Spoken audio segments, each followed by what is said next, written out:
Hey guys, first let me introduce myself. My name is Mike, and I've been studying Russian now for almost 6 years.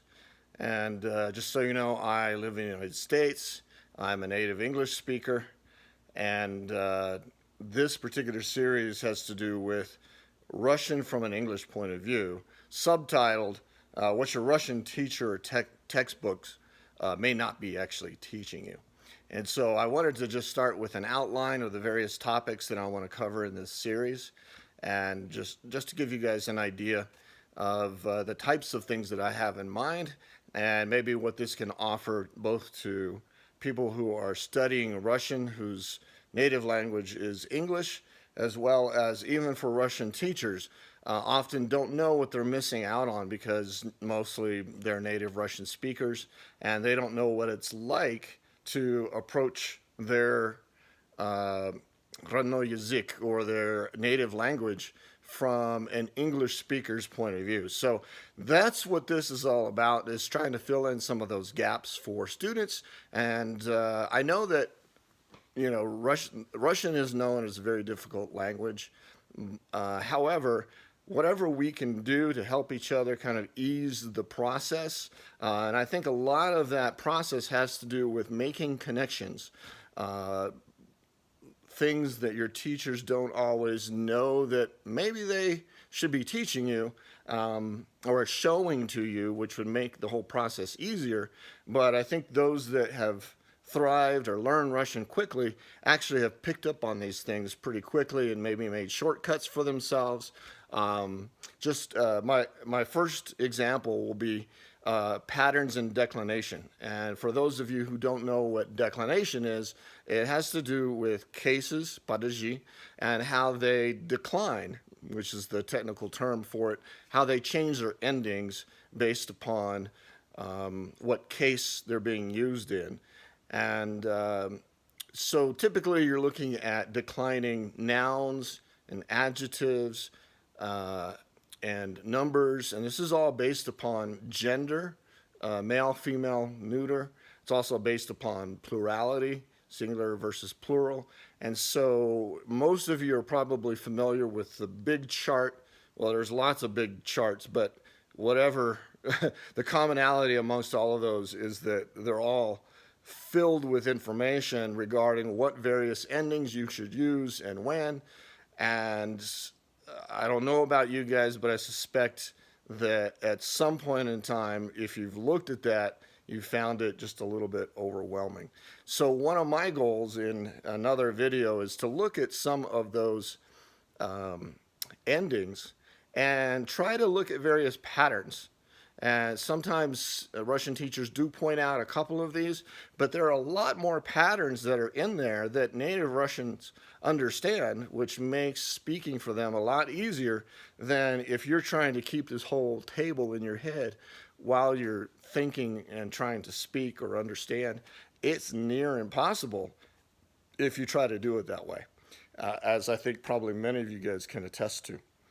So the next item would be, of those patterns, when you're looking at those declination charts, which ones do you usually encounter? Which ones are the ones that maybe you should start with, the ones that you should understand? Like maybe there's a couple of them that are used extremely rarely.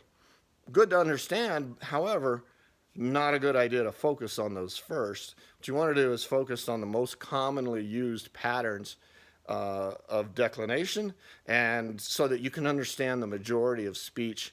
And then later you can look at some of the more subtle and more rarely used speech patterns or patterns of declination. So that's another topic. Also, how to recognize when a verb is perfective versus imperfective. This is a big grammatical issue for students learning Russian.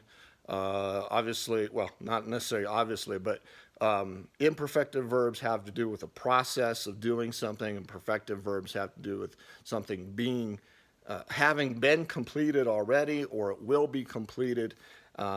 We've got similar types of things in English, but we express it very differently than the way that Russian handles it. How to use reflexive verbs. So many people might understand, first of all, these are verbs that end with the sia, uh, ending on it, and normally it reflects back on the subject, for example, or sometimes it can mean that it's something we do with each other. Initially, basically, it's a replacement for себя. So instead of like я себя чувствую, like I feel myself, instead of saying it like that, it's added at the end of the word. Um, but it's not always used in the same way. So one of the things to do is just talk about what the differences are between uh, the types of usage of these verbs and what kinds of linguistic structures you should expect when those are used. What are all those little Russian words that are doing in sentences, and why are they changing all the time? I'm talking about words like je, ka, uh, to, tie, tiech, tim, all those little particles, and by particles I mean small little words that show up all over the place. Tamu. Uh, when you're beginning Russian, you might just even skip over these words because at least that's what I did in the beginning, is they were very unclear as to why they were even there, and what they meant and why they were changing and all that good stuff. So we'll take a look at that, and because they decline just like pronouns, nouns, adjectives, etc. But it's much more difficult to recognize when it's, say, a two-letter word rather than, four letters or more or something like that. There's a property, I would say, in probably all languages. I can't attest to that because I don't know them all. I just know a couple. But I would call it ofness. And this is something that's kind of important. In English, we often express it as the word of. Um, like, for example, I could say, this car of mine. Normally, I would say my car, but I could theoretically say this car of mine. And in Russian, things come out more like that, uh, more often than what you might expect. So it's very important to understand when you would use the родительный падеж, or the genitive case, and how this concept or feeling even of ofness can kind of get embedded into your brain, and you can begin to understand when to use the genitive case, when it's appropriate, etc. How to improve your pronunciation and how to know immediately uh, whether or not it's the correct pronunciation that's being used. Um, we'll talk about that more, but just real quickly, it has to do with listening, listening, listening. I find that it just sticks in your head a lot better when you just listen a lot. Uh, excuse me. How and why to use the word li. Uh, any teacher can show you the right construction to put in the word li, but not necessarily explain to you what concepts in English that's related to. We'll talk about that as well. How do you pronounce the soft sign or even the hard sign? But right now, I just wanted to talk about the hard sign. A lot of Russian speakers think that English speakers either don't hear it, don't say it, or can't hear it and can't say it. But I'm absolutely positive that we can both hear when there's a soft sign. You don't actually pronounce the sign itself, but it affects the preceding letter that comes before it. So we can talk about that with some examples. But I would say it's very important. I'm a big fan of correct pronunciation, although I'm sure I haven't completely lost my accent yet. However, I know that my pronunciation is probably, in Russian, is probably better than most. And it's just because I listen a lot. Um, but anyway, that soft sign, it's important. And then there's this letter U that a lot of people seem to have real trouble with. And most of the time, people will just say E, and it's just not correct because it's the wrong letter. But then they'll tend to overemphasize it, and they'll hear this metaphor like it's kind of like getting punched in the gut, right? And then you'll say "kak tu," and it's People sound really crazy when they do that, but I think we can simplify that pretty easily. Um, Here's a big topic for a lot of people, and that is it okay to think in your native language? And a lot of people will say no. You got to ditch your native language if you're going to speak in Russian because the structures are quite different. And I would say it's okay to think in English. It's fine. Don't worry about it. It's okay to think in English. The only thing is that you don't want to confuse that with the linguistic structures that you'll find in Russian. So if you're thinking something in English, you need to know how that's going to convert into Russian. And the reason I say it's okay to think in English is because we do it naturally. And there's no point, in my mind anyway, to punish yourself or say, oh, I shouldn't be thinking in English. Well, how could you help thinking in English when you don't know the words in Russian yet? So don't punish yourself for thinking in your native language. You're doing it because it comes naturally to you. So you're just going to cause yourself more anxiety and grief by telling yourself not to think in your native language. It's okay. Just understand that the structure of the language in Russian is very different than the way that you're thinking about it in English. And so we'll talk about some shortcuts to kind of go from one language to the other so that thinking in English is not your enemy, but you can turn it into a friend rather than something that you're not supposed to do. The other thing is translation. And this has to do with whether certain words mean something in another language. And I think this trips people up a lot um, because they'll think that.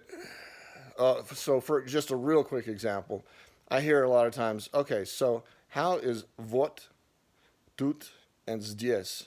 How are they different? Don't they all just mean here? Well, they're all different depending upon the context that they're being used in. Здесь and тут can basically use to mean here, like right here. And then there's сюда, right, which has a different meaning, which means coming to here. But вот does not mean here. It means here, like here you go. Here you are. You're presenting something to somebody, or it can also mean that's the way that it is, something like that. But so don't get caught in this trap of thinking, oh, there's a word in Russian and it has to be translated as another word in English, or vice versa. It just doesn't work that way. So you've got to always take meaning in a context and don't get swallowed up into this dangerous concept that there's word to word correlation between languages. It just doesn't exist. Um, and then the last kind of big idea that I wanted to explore here uh, in this series of videos is what would it sound like if I were to speak or write using English but using Russian linguistic structures? So, for example, especially for beginners who haven't really learned what Russian sounds like or how what the structures are or how sentences are composed. You can actually just do it in English. It will look very strange. It will sound very strange, but it will begin to teach you uh, how Russians actually express certain thoughts. And so, just as a real brief example, I can say, I, I love candy. Uh, or I like candy. In Russian, I could say "Я люблю конфеты," but uh, more often when Russians just say "I like something," it's "Мне нравится," "Мне нравится," meaning it pleases me. So it's a passive voice, and it's the same thing in Spanish, "Me gusta." So that's just a real basic example of how the structures in Russian change.